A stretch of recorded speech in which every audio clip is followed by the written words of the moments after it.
A fly sits on the wall in the middle of the night. It does not move. Its legs hold the surface. Its wings stay folded. The same insect that spent the day escaping your hand now looks almost dead. But it is not dead. And that is where the question begins. Do insects sleep like us? At first, the idea feels wrong. Sleep seems like something for animals with eyelids, faces, breathing bodies, and brains large enough to dream. An insect looks too small for that, too simple. A mosquito lands, drinks, escapes. An ant follows a trail like a living machine.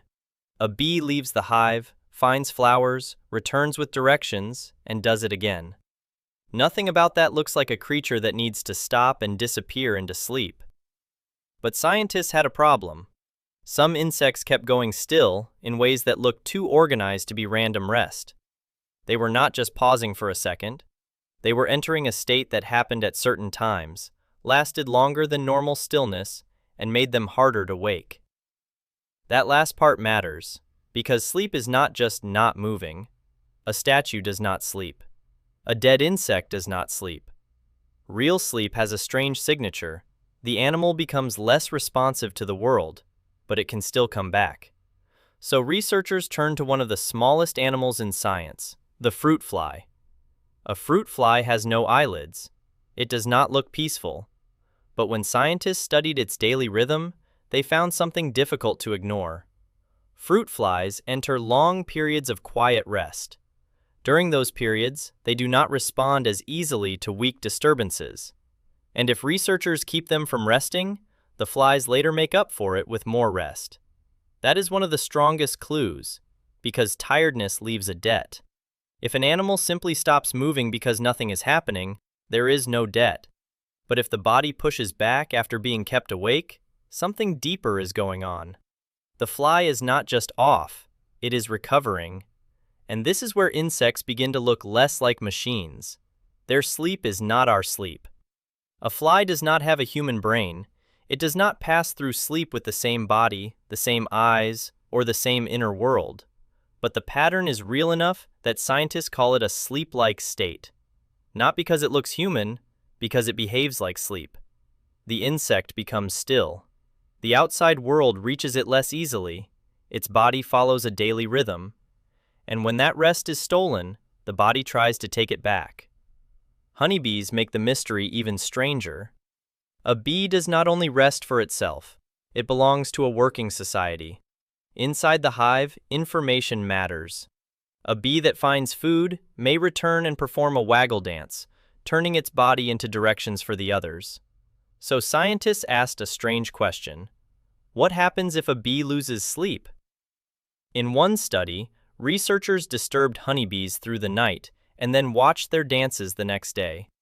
The bees still danced, but the information became less precise. Their directions were messier. That means the problem was not just tired wings. It was communication. A tiny insect, after a bad night, became worse at telling its colony where to go. That does not mean bees dream about flowers.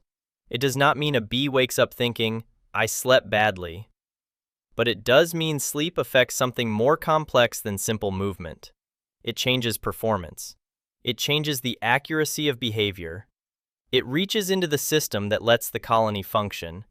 And suddenly, the sleeping insect on the wall does not look so simple. Stillness becomes suspicious.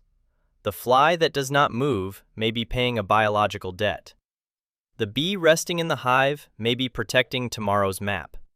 The ant that pauses in a hidden place may not be broken or lazy. It may be doing what living nervous systems have done for millions of years, reducing contact with the world so the body can keep working later. But insects also remind us that sleep is not one thing. Some rest in short bursts. Some follow day and night more clearly. Some become inactive because of cold, darkness, or energy limits, and that is not always the same as sleep. An insect frozen by temperature is not necessarily sleeping. It may be slowed by the world around it. That is why the question is harder than it looks. When an insect stops moving, it might be hiding. It might be conserving energy. It might be waiting. Or it might be asleep in the only way an insect can be, Not like us exactly, but not completely unlike us either. Because the deeper scientists look, the more sleep stops looking like a human luxury. It starts to look like an ancient biological need, something that appeared long before beds, eyelids, or dreams we can describe.